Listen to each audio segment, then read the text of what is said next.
Good morning, everyone. This is Megan O'Connor-Hebert, Deputy Commissioner of the Division of Quality Improvement, and I'm very happy to be here kicking off our session today called Enriching Individuals' Lives Through Choice and Inclusion, the HCBS Settings Rule.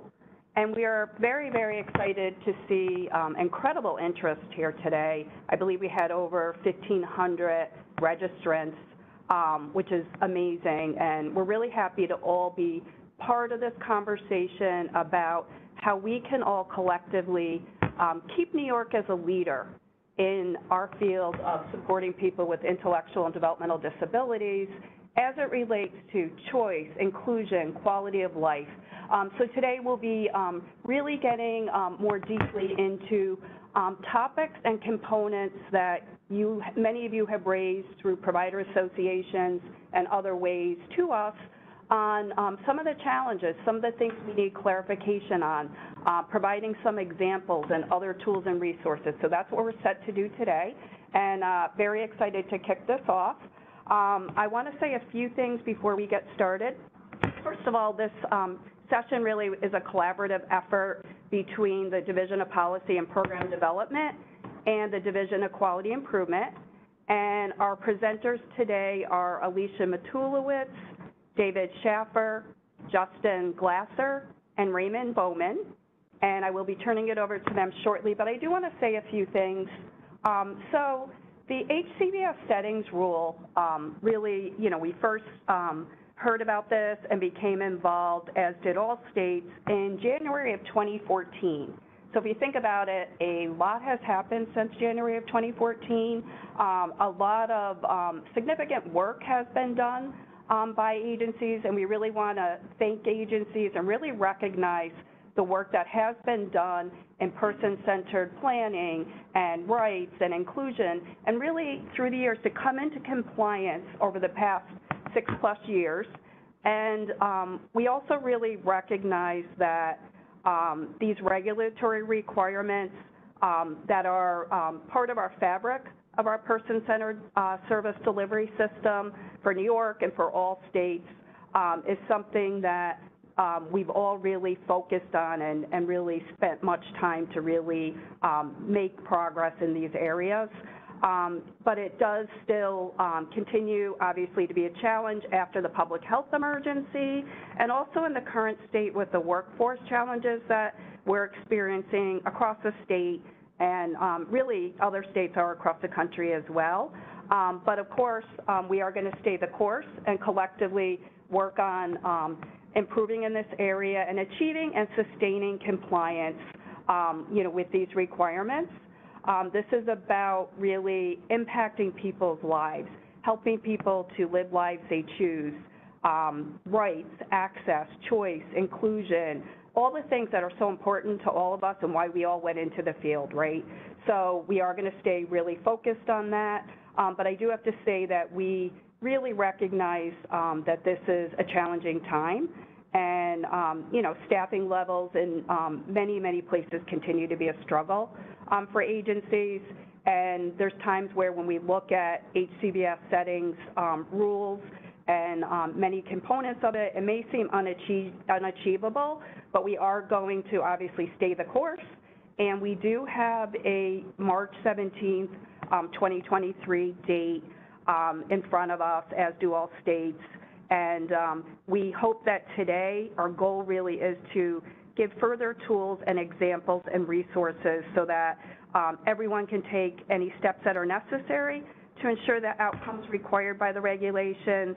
And, if you see you have more work to do, hopefully this provides you some guidance and, better information and clarity, and keeps us all in our state on the path for ongoing compliance.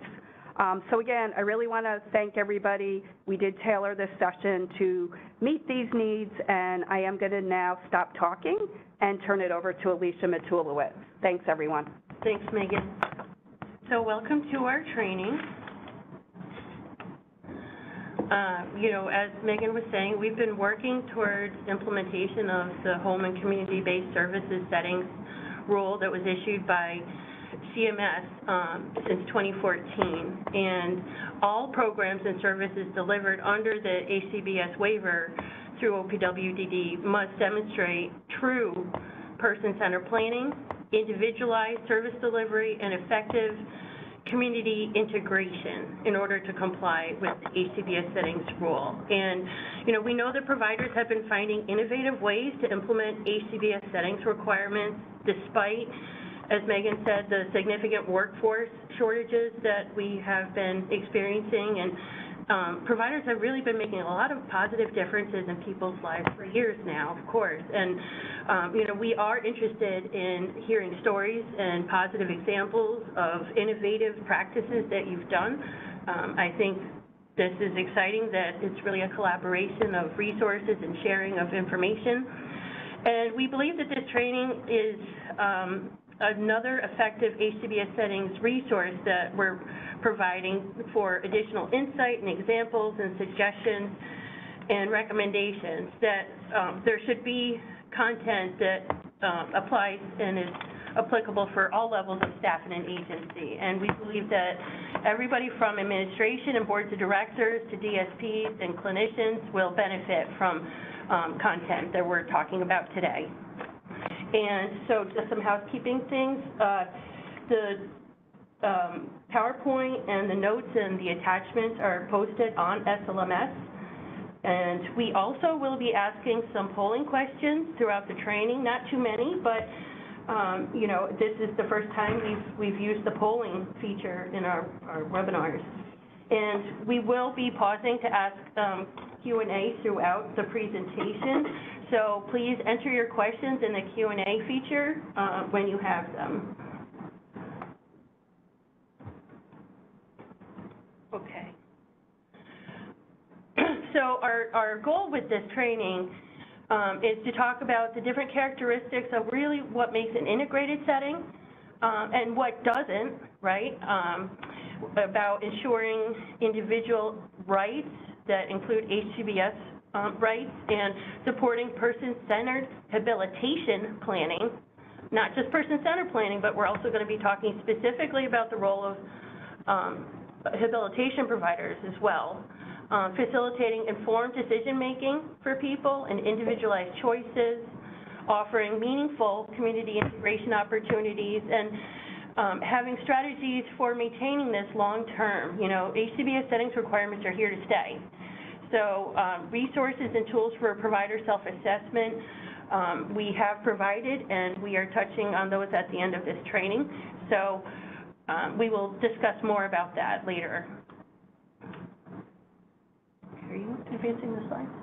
Okay.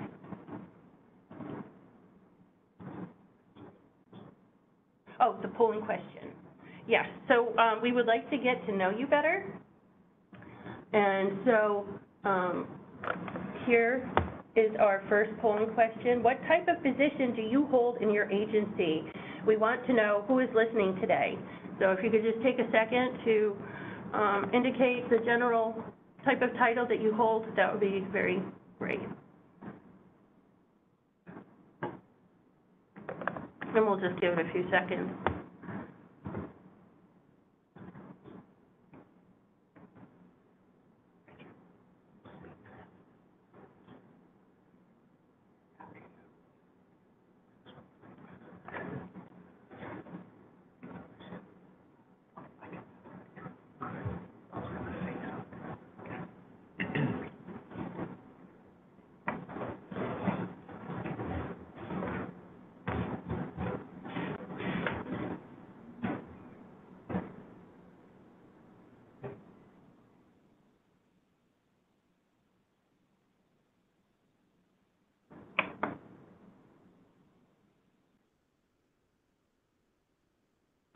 Okay.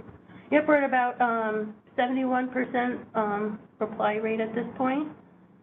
So do you want to post the results? Okay, so you get to see who's listening today. Okay, great. This is excellent. Fantastic. Thank you.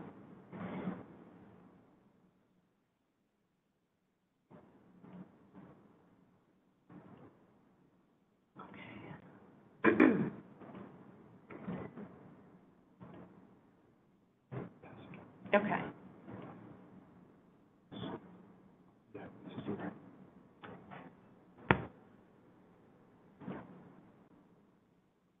Okay, thank you, Richard. Page down.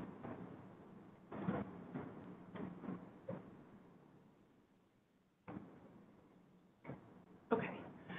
So what are the home and community-based services?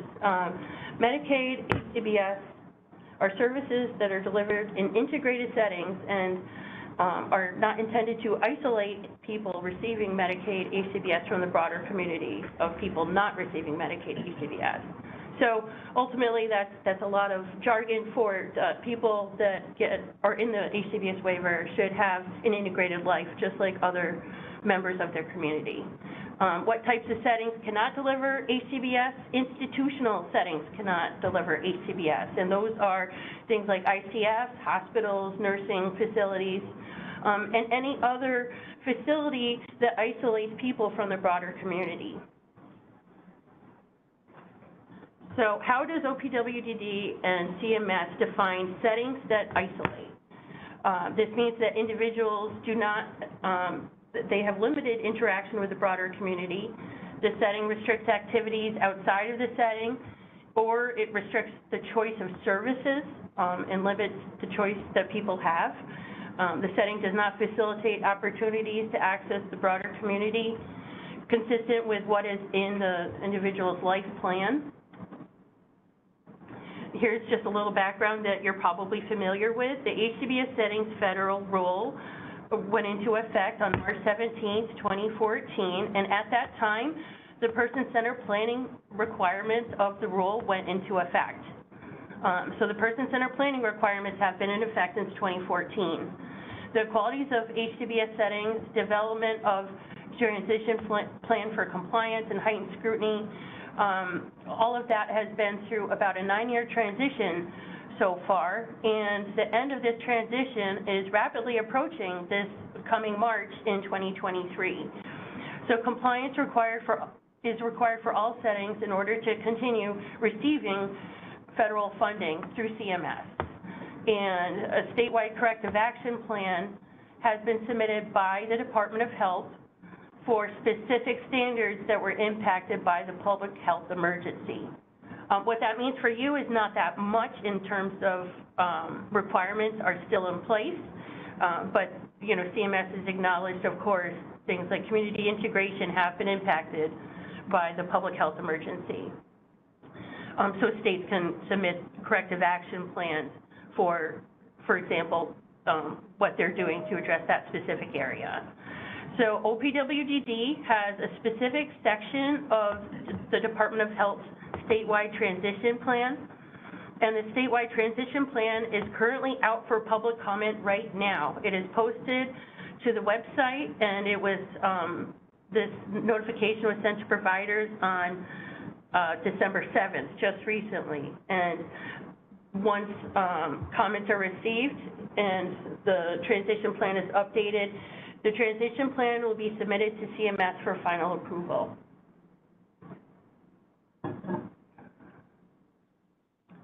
Okay, and when we're talking about HCBS settings regulations, OPWDD has their own set of HCBS regulations. And so 636-1 are the person-centered planning requirements. 636-2 are the additional HCBS settings requirements, including provider-controlled or owned settings requirements, such as a lease agreement.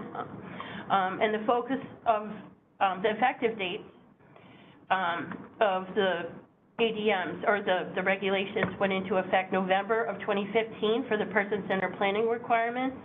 And the 636-2, that went into effect October 1st of 2021.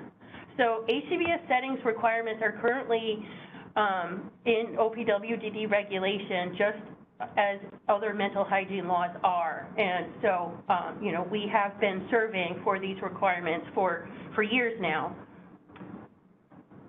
Okay, and we're going to pause for a second and see if anybody has questions.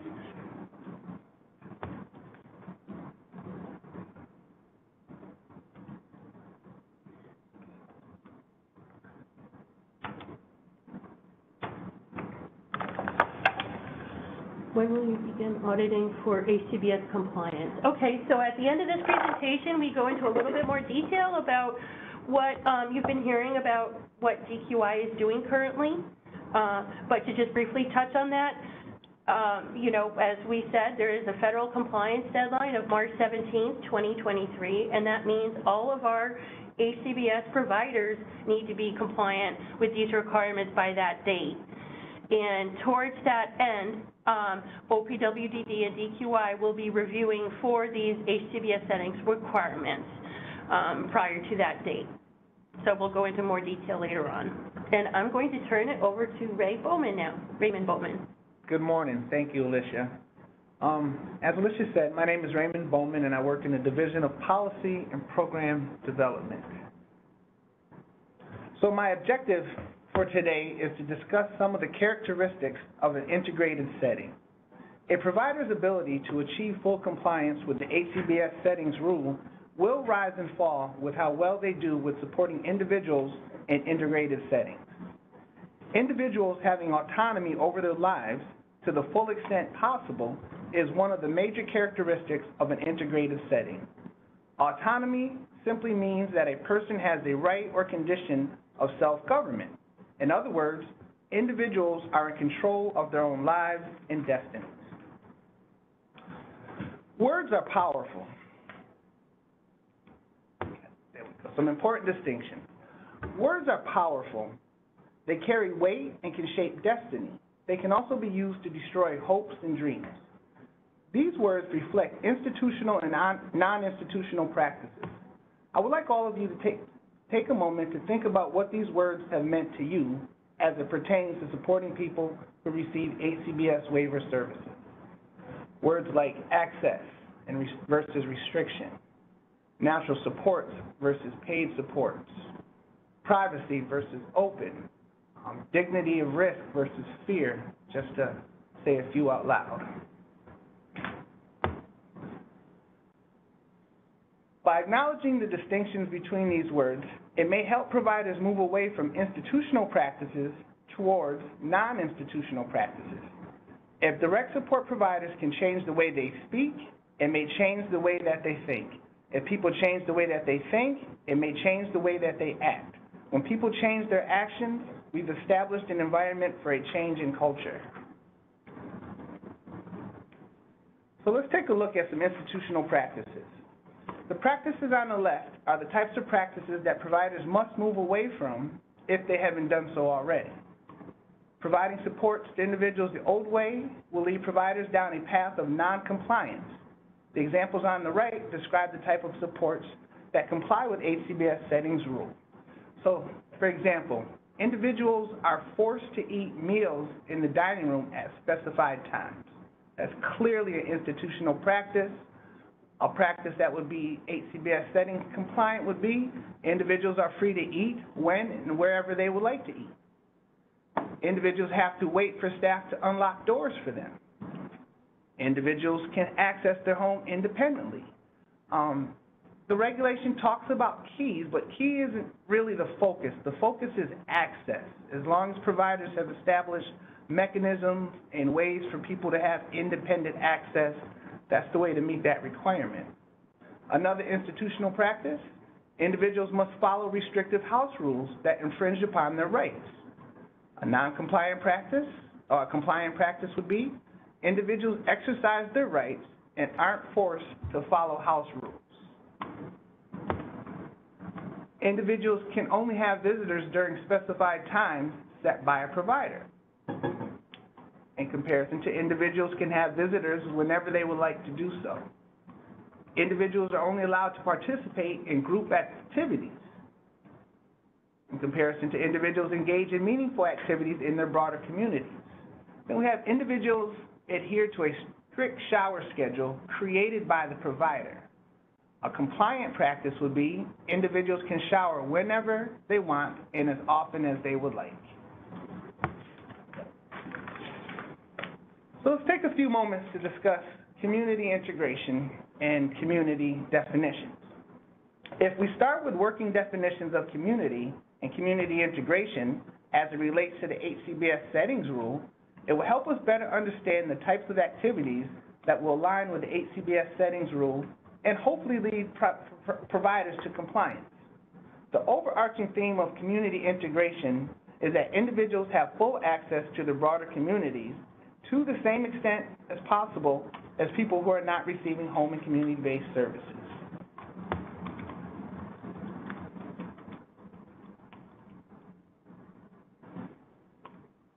The Centers for Medicare and Medicaid, also known as CMS, sent a letter to Idaho's Department of Health and Welfare on September 23, 2016, which was in response to Idaho's submission of the statewide transition plan. CMS took that opportunity to remind states that reverse integration is not a way for them to meet community integration standards. CMS defined reverse integration as a model of intentionally inviting individuals not receiving HCBS into a facility-based setting to participate in activities with HCBS beneficiaries in the facility-based setting. We are not implying that an activity that is considered reverse integration is not meaningful or important to individuals who are engaging in them. However, we are saying that those type of activities aren't in compliance with the HCBS settings rule. For example, if you are a provider that supports individuals who enjoy having musicians come to their home to play music for them, keep doing that. Just recognize that effective community integration are activities that are not done at a facility-based setting. Compliance requires integrating individuals into their broader communities. So let's take a look at a few scenarios, which we'll also do some polling questions. So we'll read through the slide and give you an opportunity to answer the question. So the first one, we have Harry met Sally at day program, and they have been dating each other for 3 years. A local restaurant closes the doors to the public on Tuesdays for disco night, which is just for individuals who have developmental disabilities. Harry and Sally love disco night. It is the only time that they can consistently see each other outside a day program. Is this community integration? We'll pause and give you a chance to answer the poll.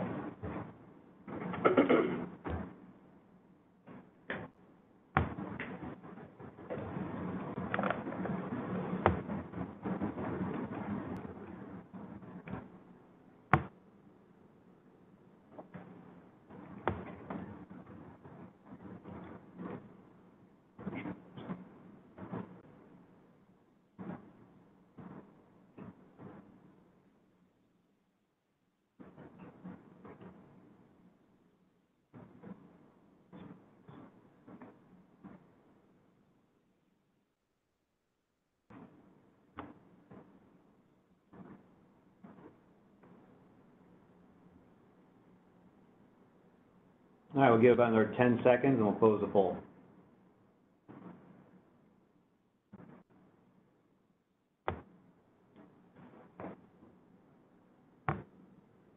All right, I'm going to close the poll and display the results.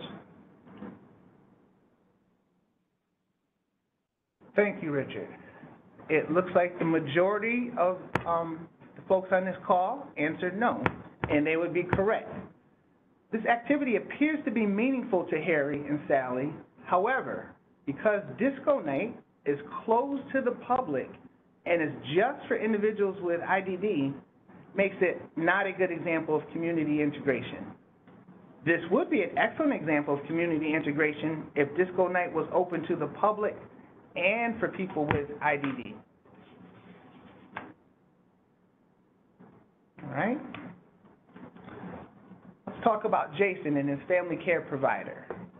Jason lives with his family care provider. Jason would prefer to join a men's bowling league, but his family care provider doesn't want him around people drinking alcohol. Jason bowls in a league that is just for people with developmental disabilities. The league rents out the entire bowling alley so that he and his peers can have the place to themselves. Is this community integration? We'll pause.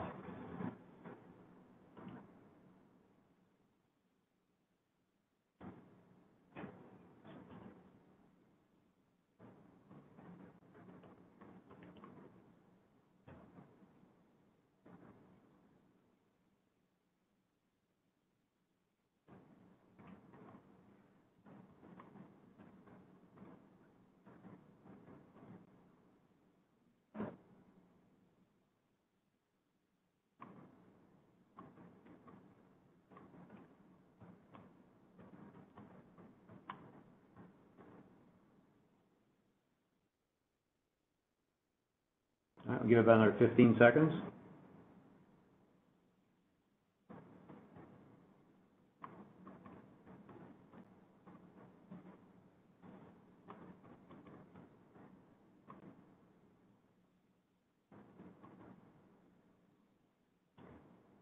All right, I'm going to go ahead and close the poll.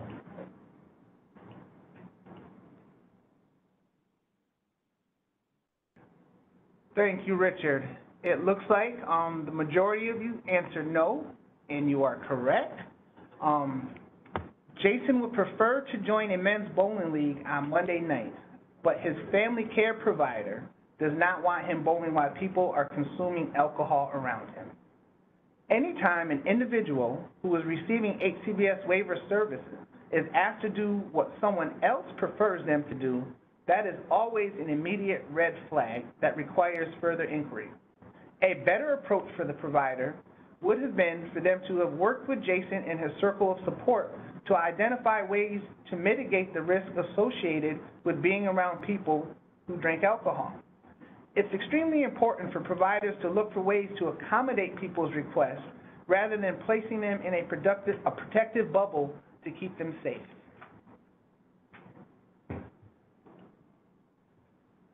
All right, scenario number 3. Our friend Norm enjoys painting in an art class at a community center. The class ended at a time that made it difficult for staff to pick him up, which was preventing him from attending as often as he'd like. Norm was taught how to use public transportation. Now his direct support staff brings him to art class every week and he rides the bus home afterwards. Is this community integration?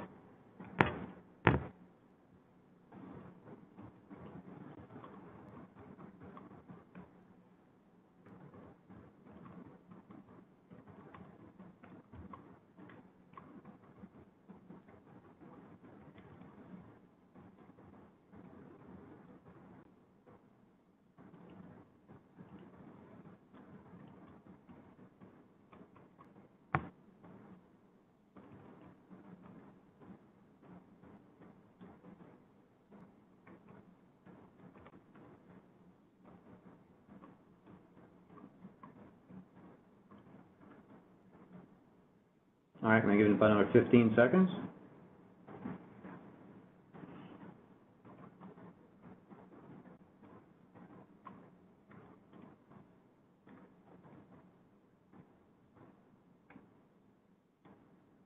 All right, I'm going to close the poll.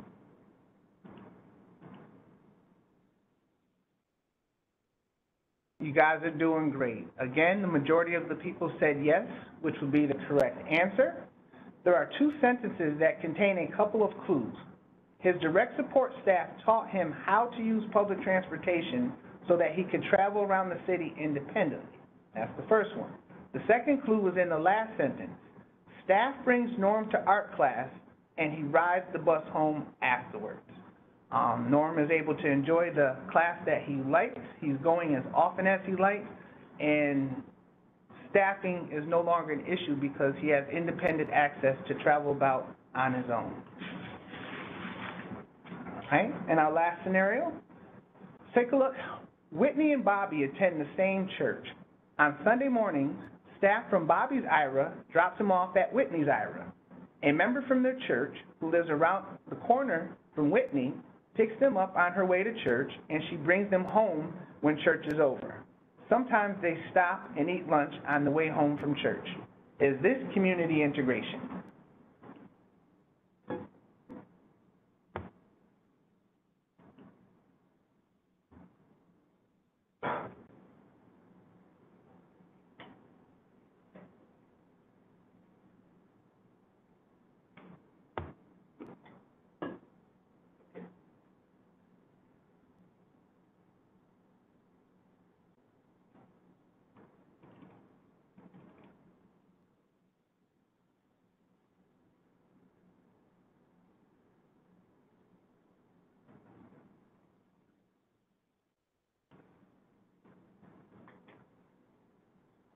All right, I'm going to give it about another 15 seconds.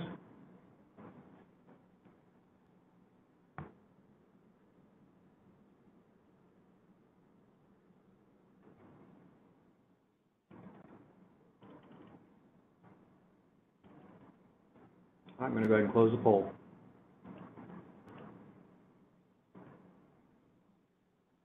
The answer is yes, and again, the majority of the answers were correct. It looks like you guys are some community integration experts. So let's see why this is a good example.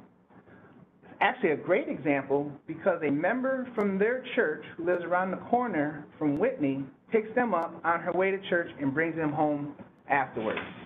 That's a perfect example of utilizing natural supports in the community, which is another thing that the rule is all about.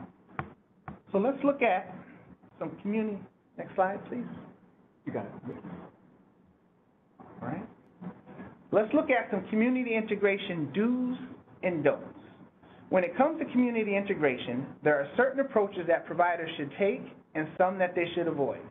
This slide contains some best practices that providers can use to comply with the HCBS settings rule and some practices that providers should eliminate from their programs. Let's look at the do's. Support an individual's personal preferences. For the don'ts, not supporting what an individual prefers to do. Engage in meaningful community activities. Doing something just to say that you did so. Provide training to increase independence. Not allowing individuals the dignity of taking risk.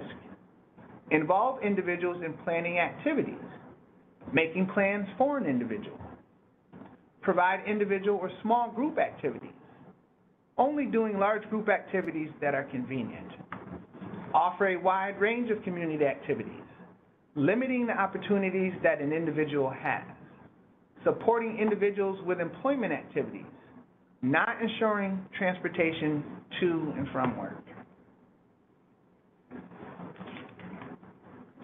One of the most frequently asked questions that we receive is, what if someone does not like to participate in community activities and consistently refuses to go out? First and foremost, we have to respect people's choices. That is what the HCBS settings rule is all about. But a provider cannot justify an individual's lack of effective community integration experiences by simply saying that the individual never wants to go out. Remember, having visits from community members and services that are not provided in an individual's home by itself is not a solution. That's reverse integration. This slide contains examples of some actionable steps that providers can take. It's important that providers find ways to discover interests and outcomes that are important to people that they support and document their efforts.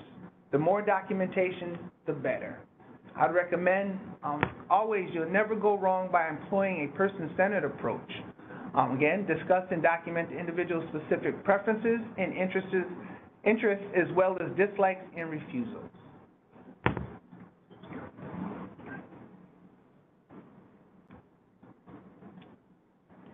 And now you guys have an opportunity. If you have any questions, please feel free to enter them in the chat.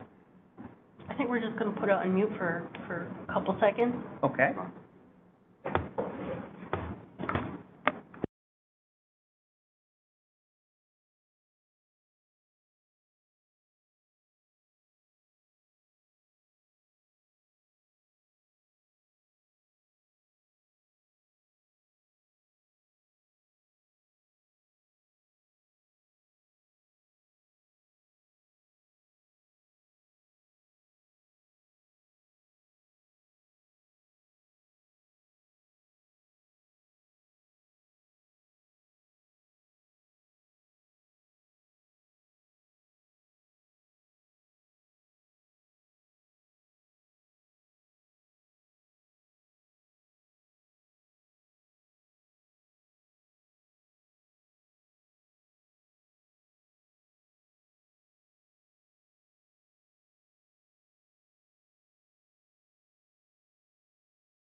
All right, so we have a question about Harry and Sally, and somebody pointed out that the other issue in this scenario is that there are not any other arrangements for them to see each other outside of day have and disco night.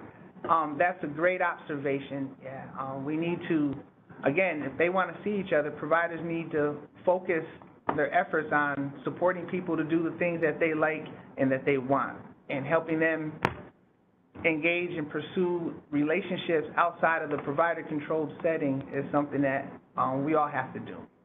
There's also a question about Jason. What if Jason is old enough and would like to have a drink? That's a great question. Again, we'd have to go to the person-centered plans. If there's a risk, if there's a rights restriction or something in Jason's plan that prevents him from having alcohol, then we'd have to follow his plan. But if there's not a rights restriction in his plan, then we have to respect Jason's rights and his choices and preferences.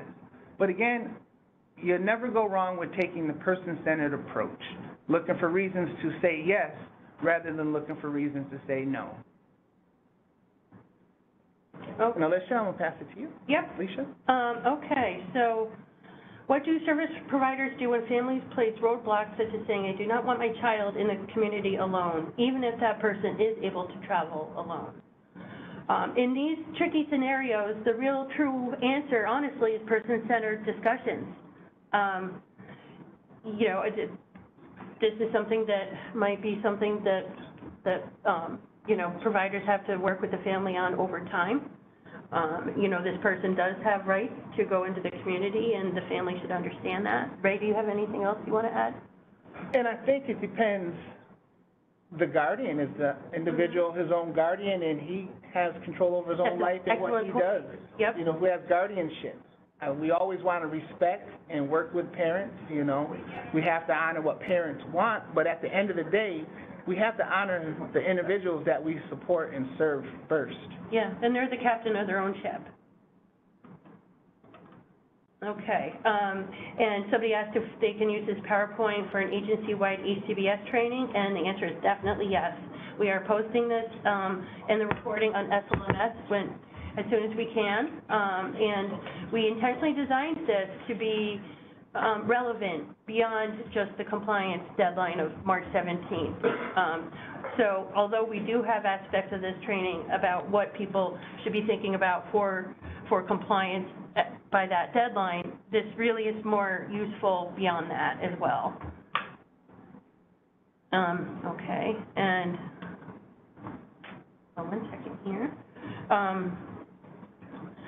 After all the person-centered discussions, and especially if a person is requesting these things, a last resort can be to get MHLS involved. That is also true. Mental hygiene legal services, they basically act like a lawyer for the person and really look at the individual's rights and what's in their best interest, not necessarily what the family is asking for or the providers.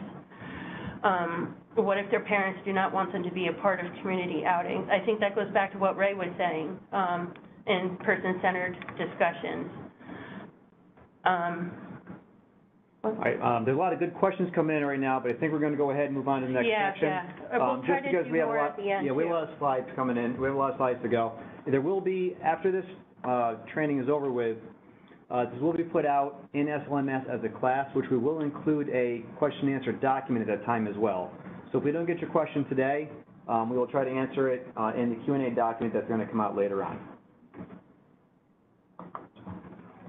Okay.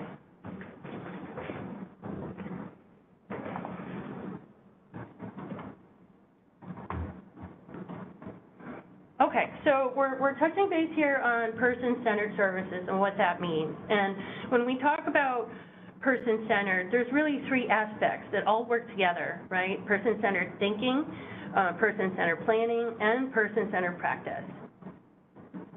So with person-centered thinking, it's balancing what is important to the individual with what is important for the person.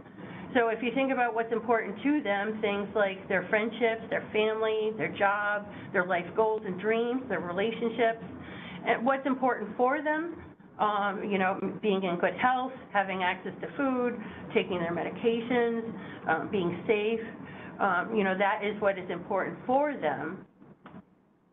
With person-centered planning, it should be happening all the time. It's not something you start and finish. It just is. It's a part of daily life and practices.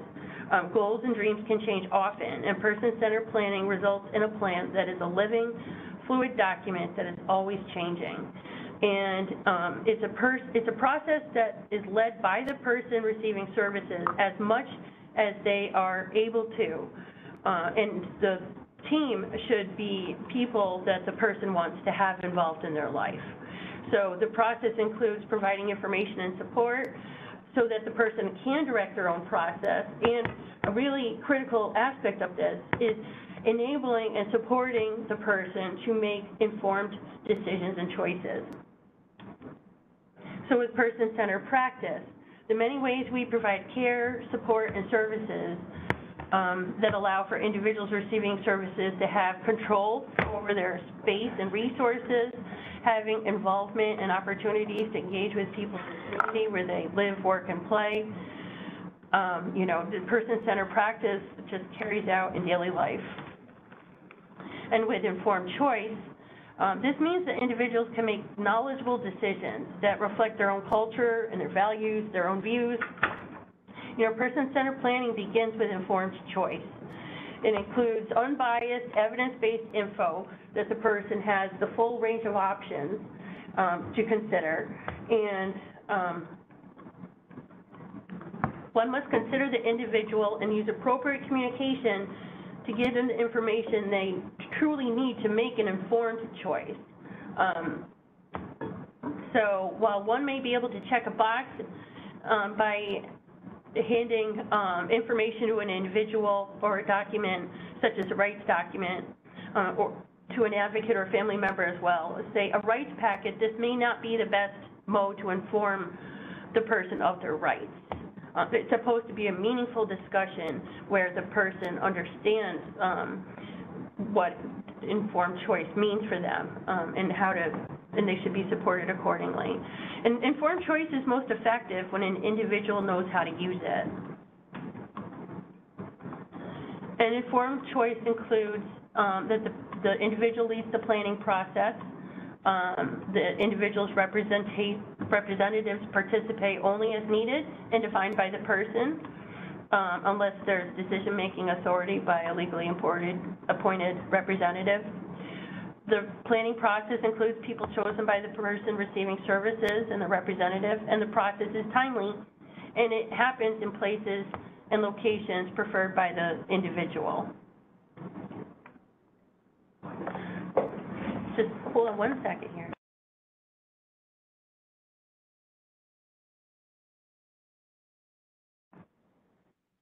Okay, and with informed choice, all agencies must develop and implement flexible policies that allow people the opportunity to make meaningful choices. And sometimes agency policy is created without really considering the unique individualized circumstances for people. While there is responsibility to ensure a reasonable degree of safety for people, this always has to be balanced with ensuring that the person has the right to have dignity of risk and take chances. A person-centered approach to informed choice is to always presume that the person is competent first. Okay, and key takeaways. Informed choice means that you're describing the risks and benefits to people in straightforward terms. And policy should be open and flexible and promote the full range of options and possibilities for people. And people should be provided with relevant information to make those choices. And remember that it's always an ongoing process that's just present in a person's daily life. And you know, support individuals and their representatives to make these decisions in ways that are sensitive to what their strengths and their needs and their experiences are. And always think about whether or not the use of communication aids would be valuable, such as visual aids or photos or pictures, diagrams, objects, anything that can make content easier to understand. Always use plain language whenever possible. And I think we're going to stop for a second and pause for some more questions.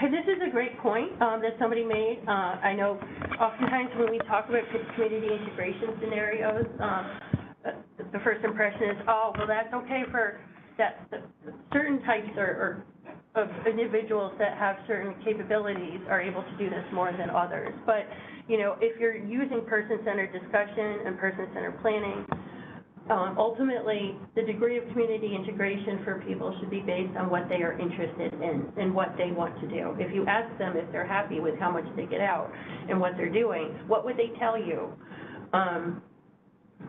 Okay, and if an individual is on medications that alcohol and drugs are contraindicated for, who is responsible for approving this consumption? Again, you know, the person has a clinical team and a person-centered team that they have chosen. And, you know, this is, again, a person-centered discussion with informed choice. So, you know, there's no one-size-fits-all for a lot of these scenarios. And, you know, in terms of the role of guardians, it is a very tricky topic, you know, and as we were saying before, you have to balance, you know, the role of the guardianship with also explaining the informed choices of people and respecting what their rights are.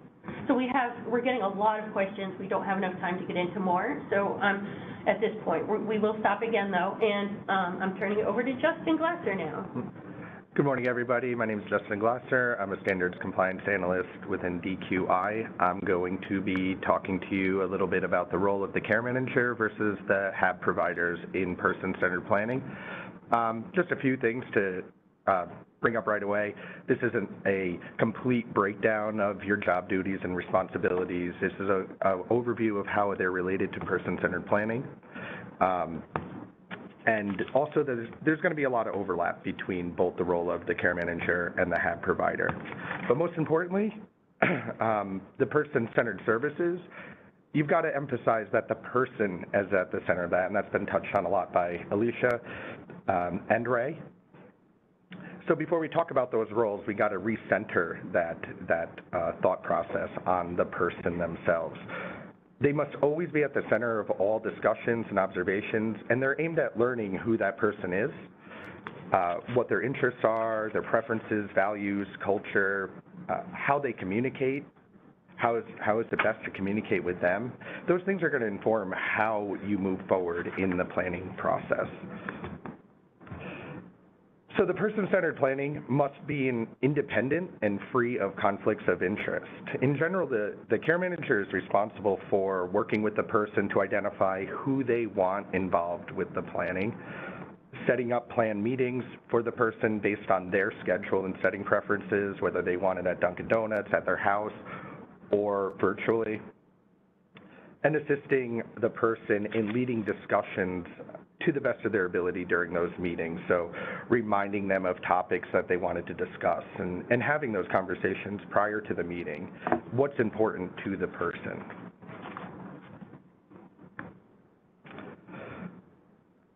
The care manager also ensures that choices and services and supports are based on the individual's interests and needs. So frequently assessing the person's evolving interests and needs is important to do that, and making sure that their plans and their services are remaining up to date. And another key aspect of this is supporting their health and wellness. So being knowledgeable of their ongoing medical needs and maintaining communication with all team members, their clinicians, their medical providers, certainly their habilitation providers as well is important. So there should always be a direct connection between an individual's hobbies, interests, and identified goals and services provided for the individual. So if a person's expressed an interest in employment, for instance, or a volunteer opportunity, there should be evidence that service and support choices have been discussed, researched, and/or obtained. So has there been a discussion between the person and their team about whether they even want a job? And if they do, do they know that they have the right to have one? Has there been a person-centered discussion about alternatives to a job if they don't want one?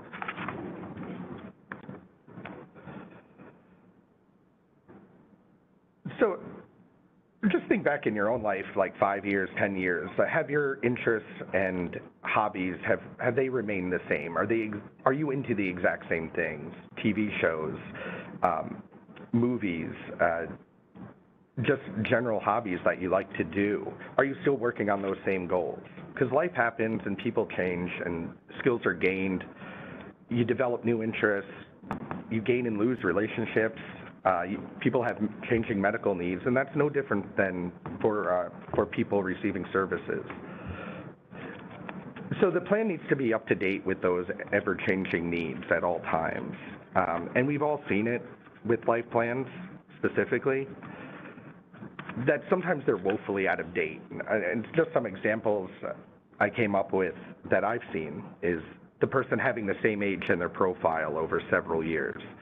Recent medical diagnoses not being listed, important people in the person's life not listed, or people that are no longer important in that person's life still in the plan, and current hobbies and interests not listed. So when we think about person-centered planning, again, the person's at the center of that. Their voice should be in these plans. They should reflect their current interests and needs. And along those lines, I have a polling question here. In the life plan, there's the I get the last word section. So out of these three statements, which best reflects a person-centered plan? I get the last word, and the person says, quote, I am satisfied with all my current services and providers. 2, Frank was asked if he was happy with all his services, and he nodded yes to confirm. Or 3, quote, hot dog. And I'll give it a few minutes.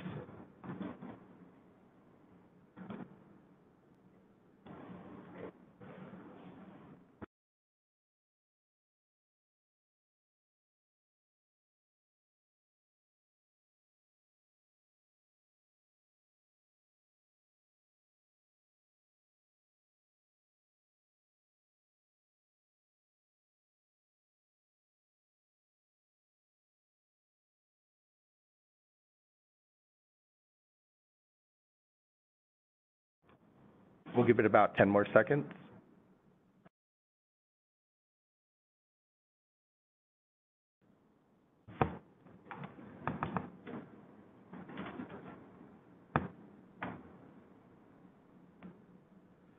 And I'm closing it out now. I'm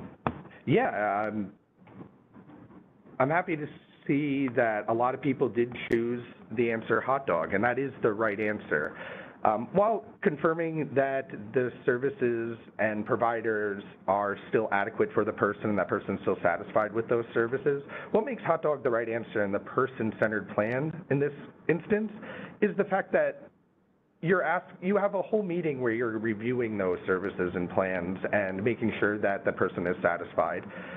At the very end of the meeting, you're asking, does that person have anything to add? Do they want to say anything? And with the answer hot dog, and by the way, this came from an actual life plan, so if you're on the training, kudos to you. I saw there were some care managers here. So with hot dog, you're capturing the person's voice, you're respecting what they say, you're not giving judgment to whatever they say, and you're documenting what they had to say accurately.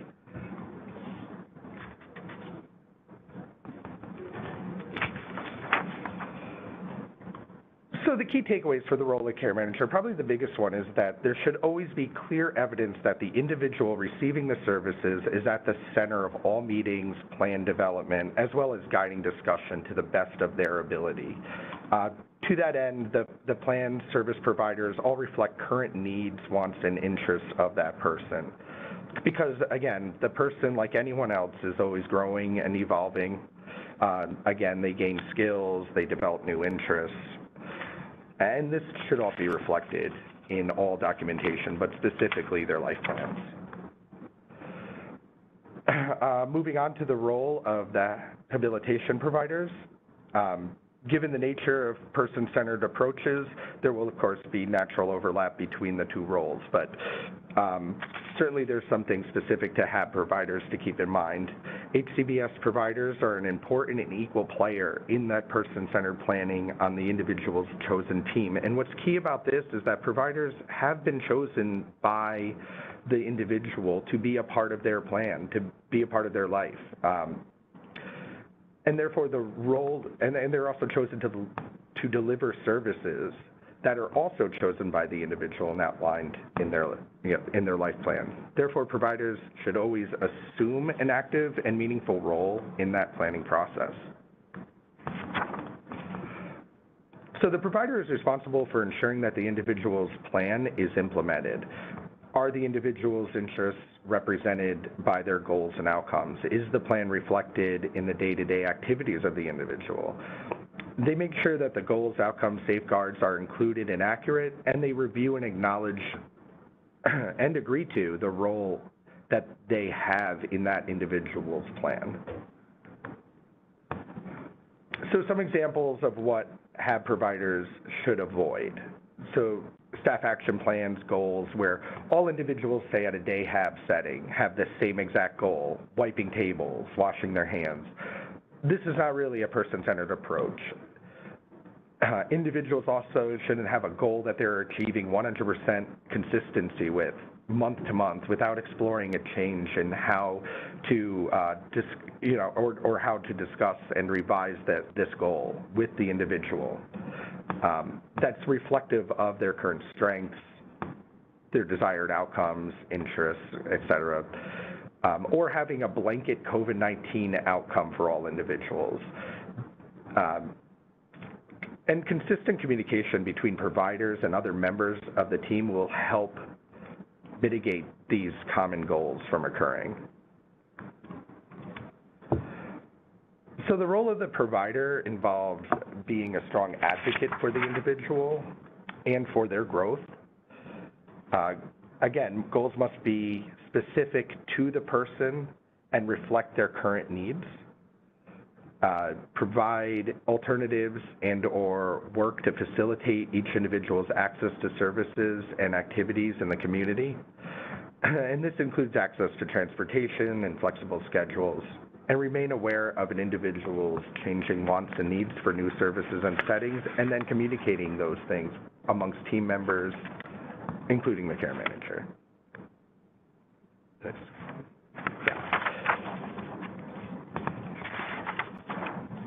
So the role of DSPs is really crucial to this. The DSPs spend the most time with these individuals than anyone else. I mean, some people have DSPs 24 hours a day.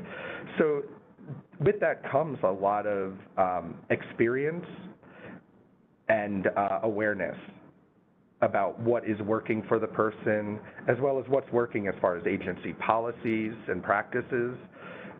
They're the best person to identify solutions to issues, come up with strategies to help minimize barriers, and they have the best knowledge of the person's preferences, ways they communicate, desires, values, services, and supports. And therefore, they should have some sort of responsibility in the person-centered planning process. And with that comes documentation. And it's really important that documentation is, of course, accurate, but also some things to think about when a DSP is writing their notes is to have detailed description of the service being provided, notes that describe the role that they played in providing that service, details in how the service was received by the person, and that's really key. Does the person like that goal? Are they doing well with that goal? Does it need to be made more challenging for that person, or perhaps dialed down a bit so that person could be successful? And overall, they demonstrate an understanding of the goals, the plan, and the goal's purpose. So when asked, the DSP should be able to explain why that goal is in place as well, and know what the purpose overall is. Did the individual choose that goal? What does the individual hope to achieve? What is the end game? What's the long-term goal of that individual when it comes to those activities you're engaging in? How does the individual engage with the activity and goal? Again, do they enjoy it? How is that goal being measured? How are you going to determine whether that goal was achieved or not? So some key takeaways for providers, and likely you guys are all engaging in a lot of this person-centered approaches anyway. So a lot of these things probably are coming natural to you and might even be repetitive in a lot of ways, but keep in mind that service providers spend a significant amount of time with the individual, and providers are in the best position to know when changes are needed and or wanted by the individual. Providers have been chosen by the individual, and accordingly, they must assume an active and equal role in all person-centered planning. DSPs are essential because of their knowledge and how the individual's plan is working. And documentation should indicate the services being provided and detail how the individual responded to that service. Do they like the goal? Is it easy for them? Is it too difficult? And are changes needed, or have they been requested by the individual? And we'll pause for a minute for some questions.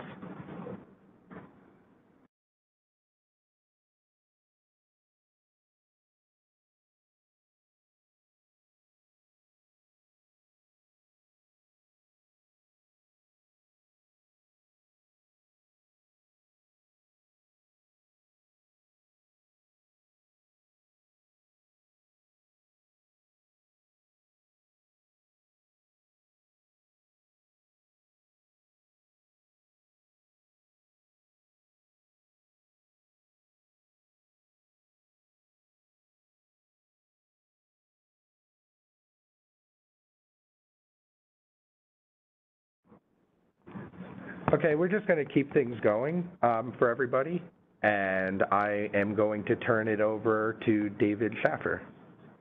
Thanks, Justin, and good morning, everyone. My name is Dave Schaffer, and I am the Downstate Regional Director for the Bureau of Program Certification. In this next section, we're going to be discussing individual rights, and we'll provide some specific examples of deficient practices that you want to avoid and also be on the lookout for when conducting self-assessments of your programs. There are 4 key areas of HCBS individual rights, and they are access, privacy, protections, and choice. All the specific things that you should look for when completing an assessment of individual rights fall under one of these 4 umbrellas.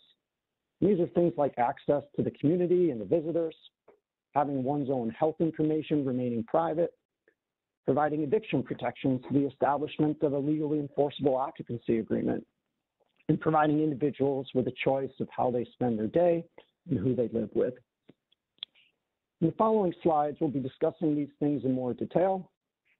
Some questions will be presented that you should consider asking when conducting self-assessments of your programs.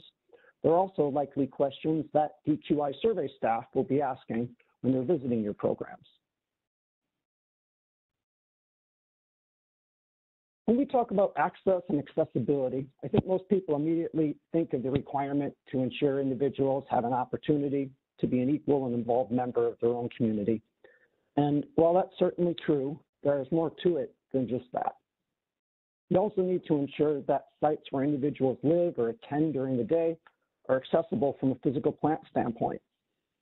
Individuals need to be able to freely move around their own work and home environment. And if a resident utilizes a wheelchair for mobility, for example, the question you might want to ask is, have there been modifications made to the site so that this person can freely access and enter the same areas as everyone else? Everyone should have access to commonly used areas like pantries and laundry rooms. If there are any locations where individuals are restricted from entering, whether that be due to locked doors or because of physical limitations, this needs to be carefully thought about and discussed. And when assessing these situations, you need to ask if there is acceptable justification for why access is being denied. And if it's determined that there is justification, the next question should always be what's being done to minimize the impact that this limited access has on the individual or individuals it's affected.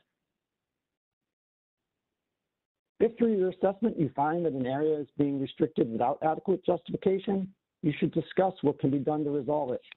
If the cause of the restricted access is physical limitations, for example, would a different type of door solve the problem? Or would the problem be resolved by moving food to a lower cupboard or a different area? so that individuals who utilize wheelchairs can reach it independently.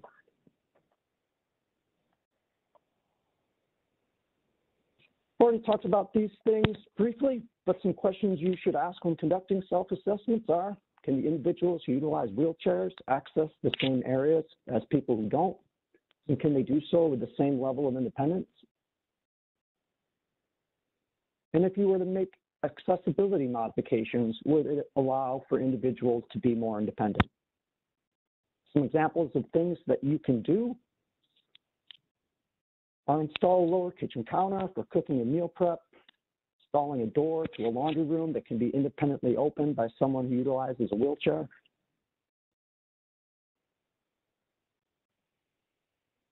In addition to accessibility, individuals must also be afforded the right to the same level of privacy that we're all entitled to in our own homes and work environments. Homes should always be properly secured, and residents of that home should always be afforded the right and the means to enter it as independently as desired. And going along with that, if an individual wants to have a lock on their bedroom door, you must find a way to accommodate that desire. And in some cases, it could be as simple as installing a lockable door and providing the resident with a key.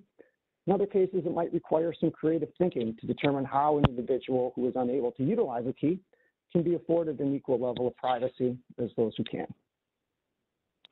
We want to caution you when it comes to key assessments is they tend to focus on capability and not desire.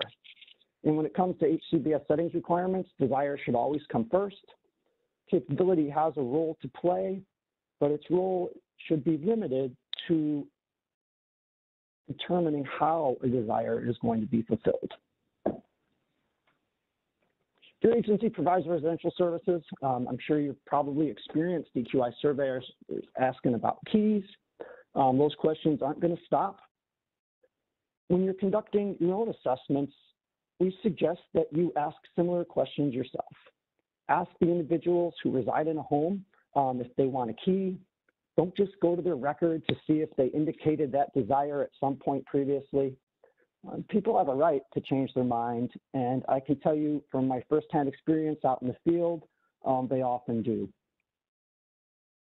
And as I already mentioned, a traditional lockable knob is not the only way to afford someone the right to have a locked bedroom. You may need to consider things like a keypad lock or some special type of door handle.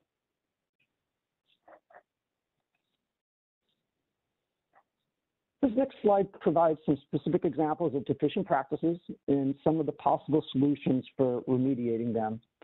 And just like when preparing a plan of corrective action, the specific issue should be remediated, but you should also take the time to determine the root cause of an issue to help ensure that whatever the deficient practice is does not recur or exist elsewhere in your agency. Some examples of things you want to avoid are individuals not being provided with a key to their own home, individuals not being provided with the code for a keypad lock that provides access to their home, and individuals being restricted from leaving their home without adequate justification. And when issues like that are identified, the types of solutions you should consider are providing training to agency staff on the requirements, installing the necessary mechanisms to resolve the access-related concerns, like a keypad lock, for example. And if those mechanisms are already in place, providing individuals with the means to utilize them. And in the example of a key code, that would mean providing them with whatever the passcode is. We also want to review and possibly update agency policies and procedures. And if the reason for the lack of access is due to an acceptable rights limitation with appropriate justification, you may need to update an individualized plan to include that information. One thing that you want to be cautious of are blanket restrictions being put in place. And if you're out doing assessments of your own programs and you see something like that, it should be stopped. There may be very rare occasions when there's appropriate justification as to why each individual living in a home should not have access to something or to somewhere. But even in those situations, it should be discussed and the decision should be made individually based on a person-centered planning process.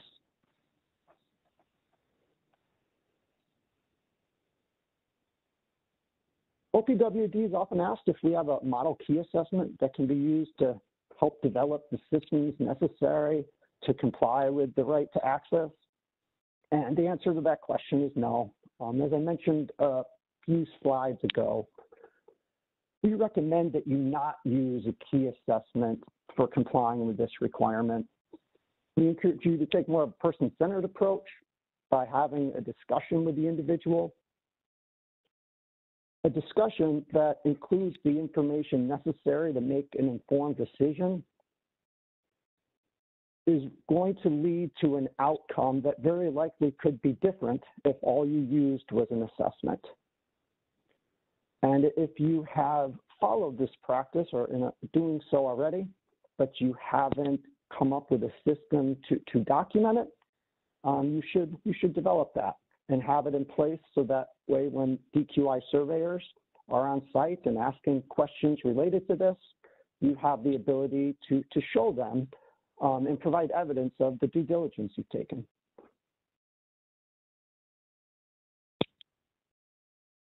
This slide describes an all too common scenario that DQI surveyors are faced with out in the field. They're on survey and a staff person indicates to them that an individual doesn't want a key. Surveyor goes to their record and sees that it indicates that the individual was asked and said no, but then the surveyor goes to the individual directly and gets a quick answer saying that they do. And like I mentioned, this is a scenario that happens on a pretty regular basis. And what surveyors will do in these instances is conduct an overall assessment of the situation. They'll think about the time frame of when the individual was asked, the manner in which they were asked, and if the individual truly made an informed choice.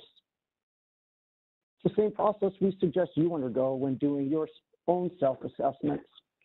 And what you learn, just like what surveyors learn, will help determine if you've truly done your due diligence to comply.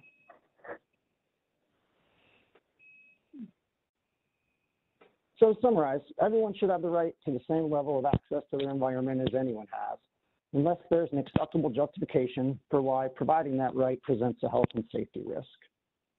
Not being able to use a traditional key is not an acceptable reason for someone to not be afforded this right.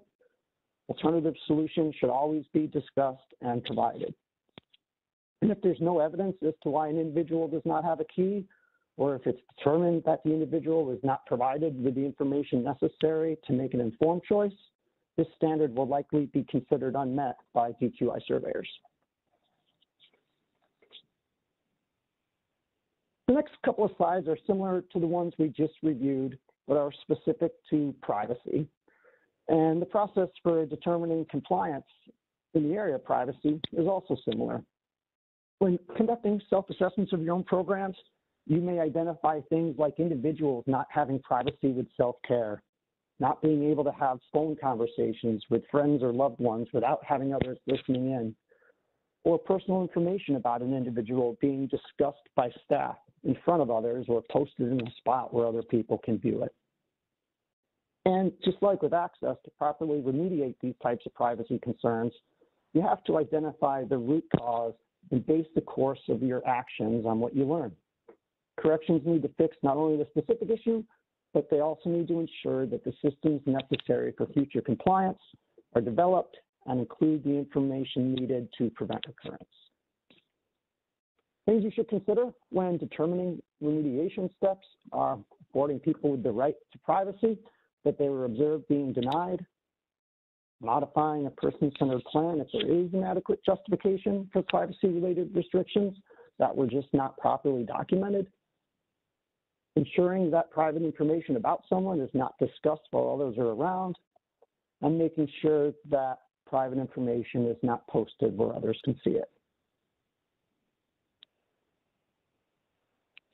This slide includes some additional deficient practices and examples of what can be done to comply. As I'm sure you realize, there's a lot of overlap between access and privacy. So you'll see that this slide also references keys, but in this case, not just for bedrooms, but for bathrooms too. And I don't know about any of you, but I'm personally not comfortable using a bathroom that doesn't have a lockable door. And while there may be some people out there who don't feel that way, I have to believe that there are many people who do. And all individuals deserve a level of privacy and the ability to avoid embarrassment when doing something that personal. And you need to ensure, as an agency, that it's being provided. So if you're out there conducting self-assessments of your own programs and you see that a curtain is being used as the only means of privacy for a bathroom, ask yourself if you feel comfortable using it. Ask the agency staff. And most important, ask the participants whose only option might be to use it. And if anyone answers that question with a no, you likely have an issue that's going to require a solution. And as already discussed, that solution has to include an investigation into the root cause, with all facets being considered, from correction of a specific problem to a review or development of related systems. Things you should consider when remediating these types of concerns are adding locks to bedroom and bathroom doors, providing individuals with keys to those locks, updating an individualized plan if there is adequate justification for why something's being restricted that just isn't documented properly, and ensuring that when a restriction is documented, that it includes all of the necessary information.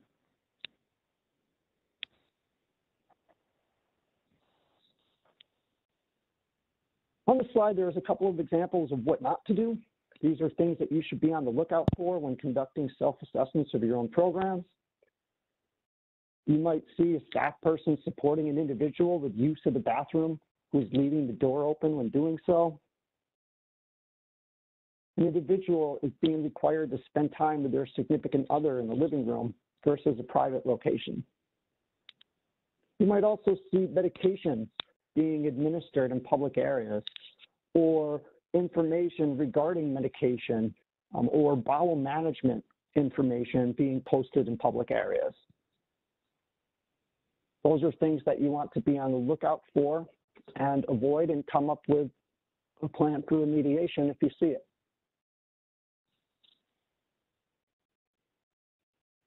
The next slide is access as it relates to food. And I think the best way to start when conducting a self-assessment for this is by asking, do the individuals have the same access to food that you have? And of course, the easiest answer to that question is a yes. But when it's not, further assessment is always going to be needed.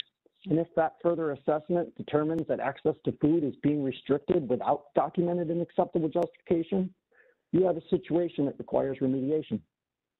Some situations to be on the lookout for are limitations on when food can be accessed, restrictions on the access to preferred foods and beverages, individuals not being provided with a choice of what they're eating and drinking, locks on refrigerators or cupboards, food being stored in a basement when individuals living there are unable to utilize stairs, and having snack food stored in upper cabinets when individuals who live at the home utilize wheelchairs and can't reach them independently. Examples of things you can do to remediate those concerns are providing staff with training on the related requirements, moving that food to a location that's accessible to all, and including individuals in everything related to food and beverage, from the creation of a shopping list through the preparation of a meal. All individuals should have the same access to food as we all have, unless there's a documented risk to their health and safety that justifies it being restricted. In conducting your own self-assessments for compliance with this, types of things you should ask are, can individuals buy their own food, snacks, and drinks? Can they access food at all times? Is all food, including the good stuff, stored in accessible locations? And are individuals being made to eat with everyone else, or do they have the right to eat where and when they desire?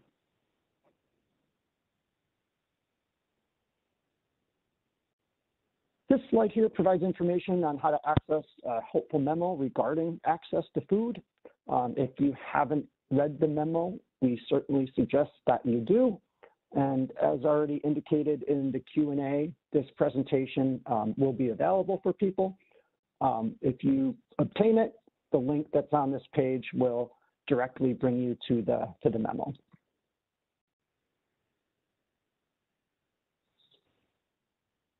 The next slide and the last one that I'll be discussing is about the importance of choice. The individual preferences of someone should always be the driving force behind what's occurring. And making a choice is only truly beneficial when it was an informed one. So in addition to ensuring that a site meets the needs of and is appropriate for an individual, you should also be asking, did the individual make an informed decision to live or work here? Are they offered settings other than ones that are exclusively for individuals with developmental disabilities? Did they have a say in who they share a bedroom with? Did they decide how their home was decorated and what furniture was bought? And if someone attends a day hab program, were they informed of other options available to them, like paid competitive employment? And at this point, I will stop and turn things over to Alicia. Thanks, Dave. Okay, so access to visitors. Individuals or people can have access to visitors of their choosing at any time. Restrictions on visiting hours have been found posted at residential sites. Visiting hour requirements or rules are included sometimes in lease agreements or documented elsewhere. This is an example of what a house rule would be, if you're wondering, when we talk about blanket rules. Say a DSP's or other house staff saying, the person has to leave after dinner, but they don't want to, and the person doesn't want them to. With strategies for compliance with these 3 bullet points really kind of speak to a lot of compliance areas. The training of staff at all levels is a really great place to start. Development, review, and revision of your agency policies and procedures, and training people on those revised policies and procedures, and ensuring that any modifications to HCBS rights are done as part of a person-centered planning process and discussion. So more on access to visitors. Some examples that CMS has found and that we have found are requiring pre-approval to have guests, limiting the time of day that they can have visitors, limiting the number of visitors and visits. The choice of guests is not being honored. The staff decide whether to allow visitation, systemic restrictions for visitation, even agency-wide sometimes, prohibiting overnight guests. And this, again, we're saying blanket restrictions are not allowed for this.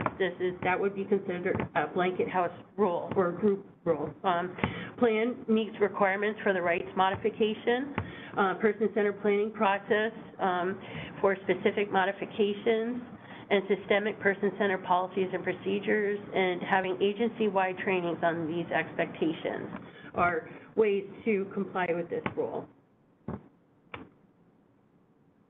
And with HCBS settings, requirements, and rights, the rights modification process that you are familiar with do apply to this as well. And the basic idea is that, there should be a need for it. There should be a person-centered planning discussion. It needs to be supported by a specific assessed need. And you can find this documentation in assessments, in monitoring, in evaluations by clinicians, in BSPs, in IPOPs, in life plans, but it should be consistent throughout the documentation, the same requirements and need. And the rights modification should not be viewed as a permanent thing. When needed, rights modifications should evolve with the person's evolving needs.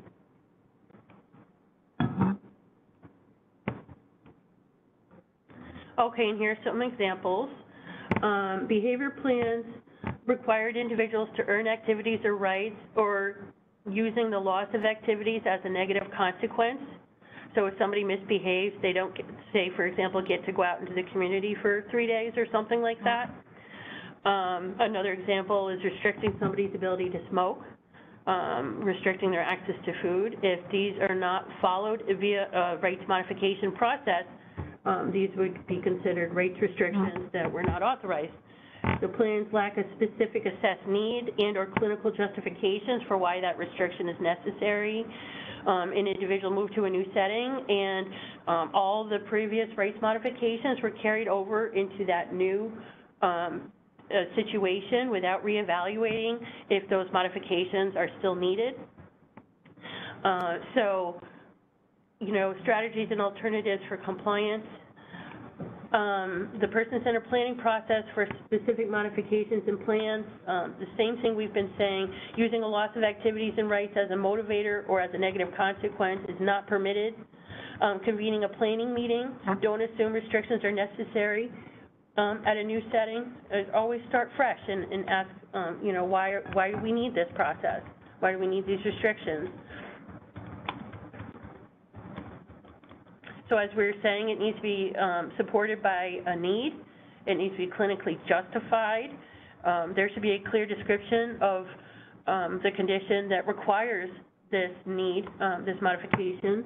There should be documentation of positive interventions and things that are least restrictive and less restrictive prior to any rights modifications that are implemented for a person.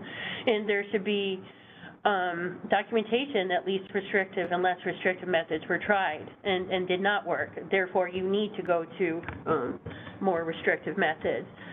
Regular collection and review of data, time limits to review and to review the need to continue or fade or terminate with the informed consent of the person to the extent that they are able and their representative. And of course, with all of this, you know, the assurance that it does not cause harm. So this is another question that we get often. When rights modifications impact other people in the house, what do we do? The best example of this, of course, is when access to food. So if somebody has, say, a clinical issue such as diabetes and maybe food stealing behavior and requires the food to be locked up, you know, everybody else in the house, you know, there should be documentation that their rights were impacted. You know, they can't get food at any time. You know, what was tried to lessen the impact on other people in the house? You know, sometimes this might mean that other people have keys to their own preferred snack food cabinets. You know, there are some creative ways that providers have addressed this. And of course, you know, these people need to agree. So rights modifications affect everybody in the house, even if they are just for one person in the house. And of course, balancing all these regulations with health and safety, right? Implementing person-centered planning while maintaining health and safety is challenging, we know that. How does a provider ensure the person can exercise their rights when they're in a supervised setting? You know, you always follow the person-centered plans and the agency policies, of course. And remember, we're not giving people rights. We are ensuring that their rights are upheld. We are helping protect those rights for them. We are not giving them their rights. And the biggest question that we get asked is about the residency agreement, and that's the way it's phrased in the CMS regulation. So individuals residing in provider-owned or controlled residential settings must have a lease, residency agreement, or other form of written agreement, and that agreement should be legally enforceable. It should provide protections that address eviction process and appeals. And these protections should be comparable to what you would see in somebody else's lease or landlord, in what's in landlord-tenant law. This is not intended to be used by providers for additional justification for eviction for somebody. You know, this is another right for people. They have the right to understand, you know, the residency agreement and the different aspects of what their residency at that site, you know, entails. So some examples of what we see with residency agreements: language is inconsistent with typical lease agreements. That is what we were saying before, that visitation and other restrictions are included in the lease. The lease document does not provide enforceable protections that address eviction process or appeals comparable to those in landlord-tenant laws. And again, what we're saying for compliance and strategies is having systemic person-centered policies and procedures for the lease agreement. Settings where providers have control or influence are considered provider controlled, if you're wondering what that means. Influence of what individuals live there and over what service providers are used at the settings.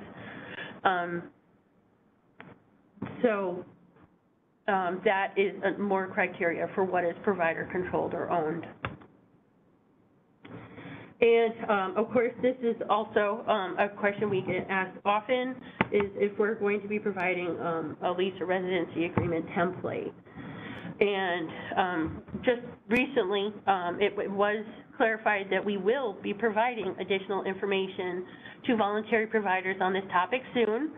And that includes having a lease agreement template that providers can use as a resource and template. Also, if you want, you can Google search for HCBS settings lease agreement template, and you will find tons from all states around the nation. Remember that this is a right and housing protection for people. It makes sense to incorporate this into the person-centered planning process and discuss this in a meaningful way on a regular basis. But also remember that our 633.12 objections to services regulations do still apply in these instances as well. Alicia, we've got a lot of good questions coming in, but at this time, would like to get through the rest of the slides, and at the end, if we have time, do the questions at that time. Okay. So now we talked in this training about all the different examples that we found and our different recommendations. This is really kind of bringing that home, where we're talking about overall systemic strategies to comply with these requirements. We're touching on some of the tools and the resources that we have, but we're going to have to go through this a little expeditiously so we have time for questions. Okay, so the first strategy is really simple and straightforward. You practice meaningful person-centered planning at your agency. Effective person-centered planning policies and practices are really essential for complying with this rule. And honestly, you'll come a long way with complying with these requirements if you do practice effective person-centered planning practices at your agency. All providers should have policies on this, and staff should be trained accordingly, especially DSPs who are with people every day. So person-centered practices should be embedded throughout agency culture and programs. It should permeate everything you do. It should be part of your agency culture. And the HCBS settings rule is most importantly about the experience of the individual in the setting, which is why the person-centered planning aspect is so important. Another strategy is updating your agency policies and procedures to reflect these HCBS settings and person-centered planning requirements. Policies and procedures set a consistent set of expectations for all staff to follow throughout your agency.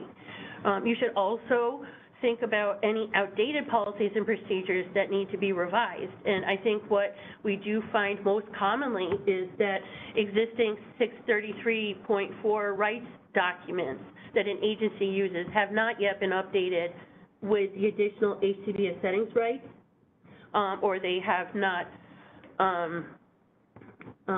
included stuff like having access to food at any time or visitors at any time. So also the 633.4 rights that are available online at Westlaw have been updated with these HCBS settings requirements. And all staff should be trained on these policies. It's important that agency staff on all levels are familiar with this rule and what it really means for the people that we serve. A system of consistency, accountability, and minimum standards for compliance in some of these key areas is what we are recommending. Also, having staff training on HCBS settings and especially individual rights in particular, and training the staff on person-centered planning is critical. DSPs are essential in implementing the HCBS settings rule on a daily basis. and with person-centered planning. So if you focus on the DSP core competencies and code of ethics from the NADSP, and which are available on OPWDD's website, these are really effective ways to train direct support professionals on how to support people in a person-centered way. And, you know, they talk about how to support staff in helping people make informed choices, what that means for them, how to support people's rights. So DSPs should be familiar with these aspects and how that really impacts the people that they work with. And, you know, think about creative ways for staff to problem solve barriers in some of these trainings that you do at your agency. The more problem solving scenarios, I think the more some of this stuff really sinks in and gives people a chance to think through it. Also, being wary of only using read and sign trainings versus using other interactive methods to explain the content. You really, you know, read and sign trainings show us that there is a document with people's names on it in a binder. If they don't necessarily tell us if the staff understand the training, what they got from it, what was discussed. So informing people of resources available for additional information, training, guidance, you know, and consider using or including all groups in your agency's training process, you know. So beyond the DSP level, what about the clinicians that are at the site? What do they know about this role? Individuals receiving services as well should be familiar with what their expanded world of rights are now and what HCBS rights are, what it means for them. You know, assess what training method is most effective for the people that work with individuals, and what works for your agency, and routinely assess if it's effective. Incorporating HCBS settings requirements into your quality improvement tools and routinely assessing for compliance. You know, routinely assessing for person-centered practices and HCBS settings requirements on a regular basis. You know, including HCBS settings and person-centered planning efforts and activities into your Q or your quality improvement plan on an ongoing basis. So all agencies should have a quality improvement plan, and if you don't have one at your agency, here are 2 resources that we have provided several years ago that are available on our website. One is a template, you know, just a suggestion of what you would expect to see in a quality improvement plan, and also key elements of what makes a good quality improvement plan. And this is something that is a living document that you revisit on an annual basis and update accordingly. Having effective and meaningful implementation of individual rights for HCBS settings requirements is truly essential for long-term and sustained compliance. You know, people receiving HCBS waiver services should be educated on their rights, and they should know how to exercise them. And this should be discussed as part of the person-centered planning process.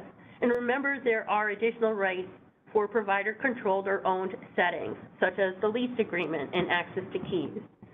So any outdated policies and procedures should be revised to include new updated requirements. So, you know, if you need to update your access to food policy, for example, or having visitors at any time. And also using plain language in your individual rights documents. How many rights packets have you seen that are so dense with regulatory language that you have to read it several times yourself just to understand what it's saying? You know, these should be in plain language for people because these are their rights. So avoid dense, complicated terminology whenever possible. And when you can, look for pictures, graphics, and other ways to explain rights. You know, one agency we saw is doing this in a video format with self-advocates, which is a fantastic idea. Effective and meaningful implementation of individual rights for HCBS settings requirements is essential for long-term and sustained compliance, right? That's what we keep saying. And avoiding read and sign documents as evidence that the person is aware of and exercises their HCBS rights, or as evidence that the staff have been trained on and know how to support people in exercising their rights. So, yes, there might be a read and sign document in somebody's file, but if a DQI surveyor had a conversation with a person or a staff person about HCBS rights, what would they tell us? Would they understand that these are requirements and that these are rights for people? So this is the slide about what DQI has been planning and what we are currently doing. One thing you will notice in this training is that we actually did not use the words heightened scrutiny, because that's not what we are talking about now. That is really just one aspect of HCBS settings requirements. We are talking about the full scope of HCBS now for all HCBS providers. And prior to the federal compliance deadline of March 17th that is coming up, DQI is reviewing certified sites funded by the HCBS waiver to validate compliance with HCBS settings requirements. So predominantly those are DAHABs, IRAs, CRs, sites with previously unmet HCBS requirements based on DQI's review history for that site will be validated prior to the compliance deadline of March 17th and must be corrected by providers before that date. So all sites delivering HCBS habilitation services will be reviewed for compliance with HCBS settings requirements as part of our routine site reviews. So, you know, when DQI reviews for these requirements, it should appear similar or just like other surveys you're familiar with DQI. The same approach of interview, documentation, et cetera. So providers are encouraged to self-assess their HCBS programs for the different aspects of the HCBS settings rule before the compliance deadline. Okay, so the HCBS tools and resources, we provided the tools and resources to providers recently this November, and the intent of these tools and resources is to just provide additional information to you to help you determine where you stand with complying with this.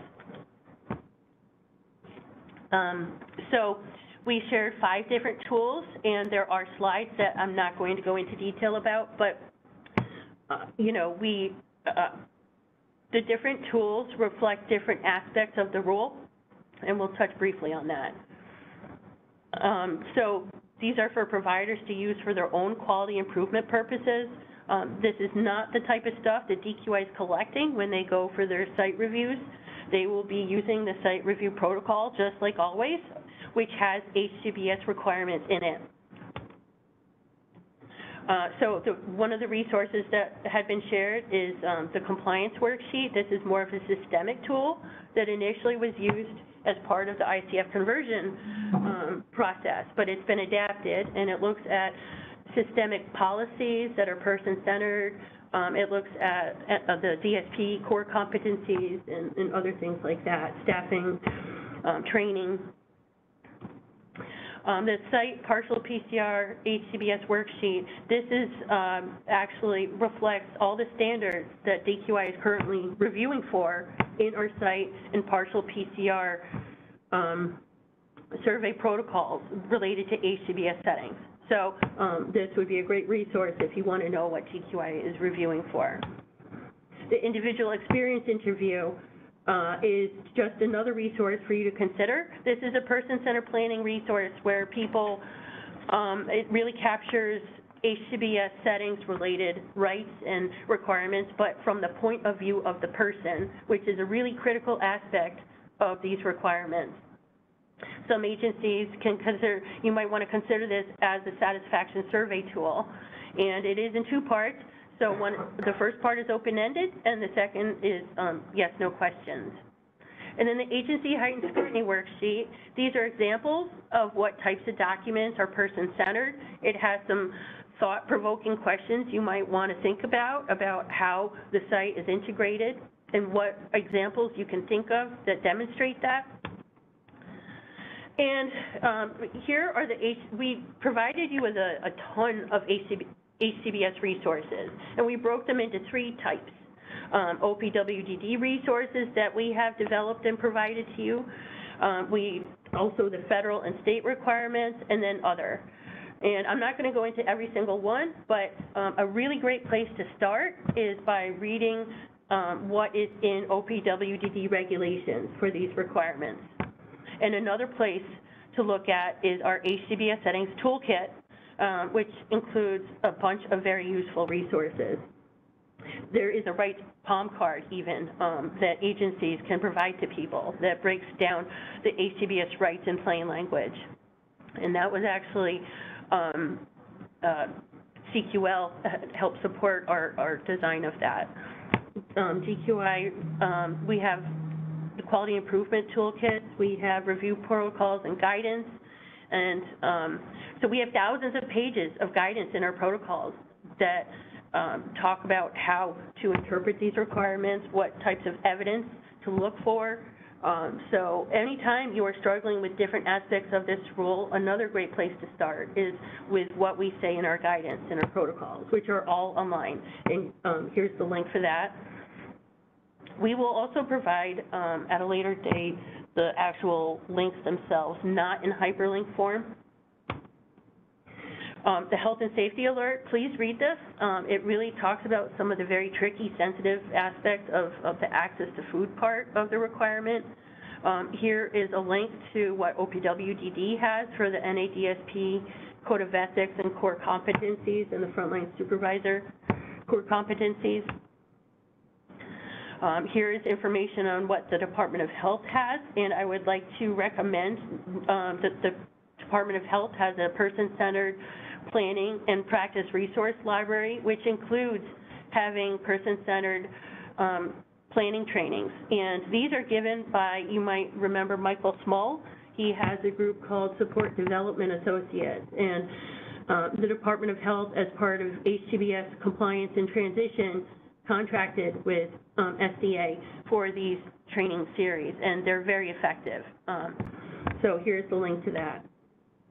CMS has their own toolkit where they talk about frequently asked questions and technical guidance. Administration for Community Living is a true clearinghouse of hundreds of documents and resources that you could spend days looking at. It's very useful.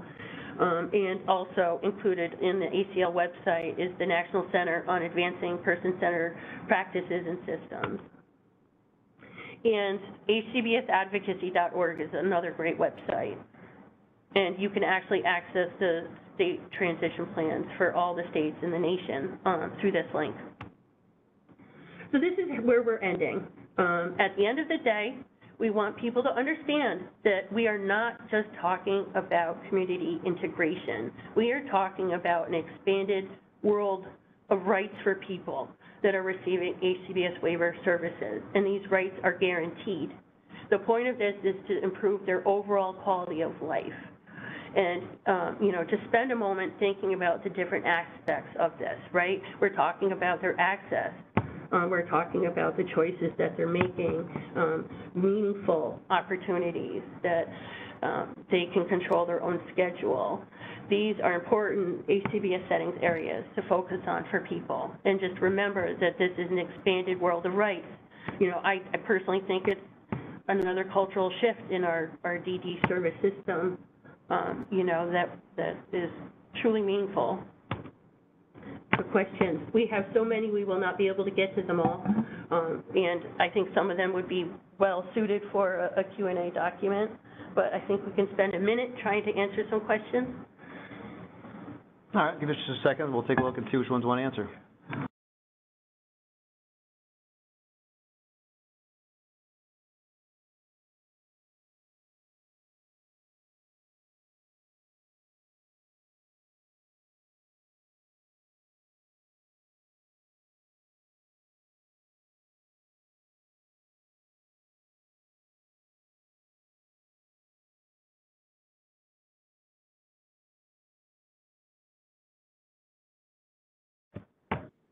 Okay, so yeah, we can't possibly get to all these questions, but I'll answer a few of these. Is family care provider homes required to follow the same HCBS requirements? Yes.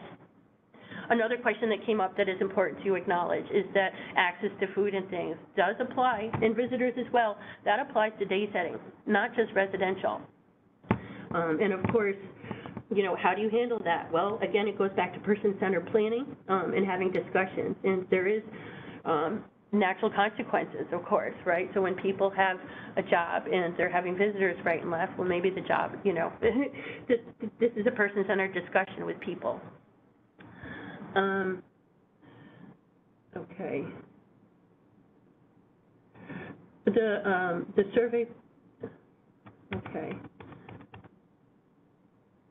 Will the actual audit tool that DQI is using for their HCBS reviews be shared with providers? Yes, it has already been shared in November with providers.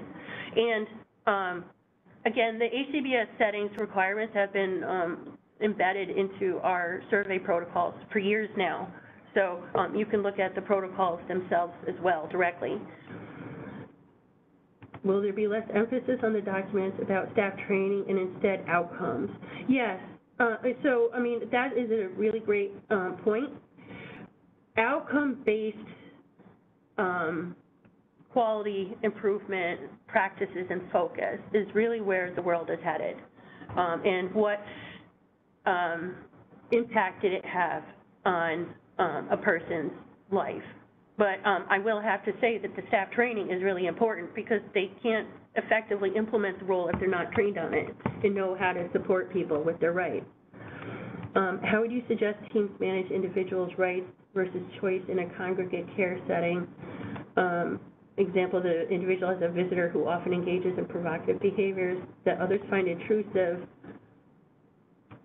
like drunkenness. So that is a very tricky situation. It does go back to the person-centered planning discussion and talking about what these consequences are with the person. The rights modification process should be followed if there is any modification to that aspect for that person. Rather than a policy or rule, can it be posted as a suggestion in terms of visiting hours? I personally would perceive that as a blanket house rule if you posted visiting hours, even if you are saying it's a suggestion. The intent of the rule is not to have visiting hours like that in designated times. Do DSP staff need to be specifically trained on and sign off on individual sections of the HCBS waiver? Example, privacy as opposed to the entire HCBS packet. Thank you. DSP should be aware of these HCBS settings requirements. What? Okay, it is 11 o'clock. Thank you all for so many excellent questions. If you continue to think of them, feel free to submit additional questions. We have heard and seen such an incredible response to this training that we are having discussions about coming out with additional stuff. So, I mean, I would say stay tuned for more information, and thank you, everybody.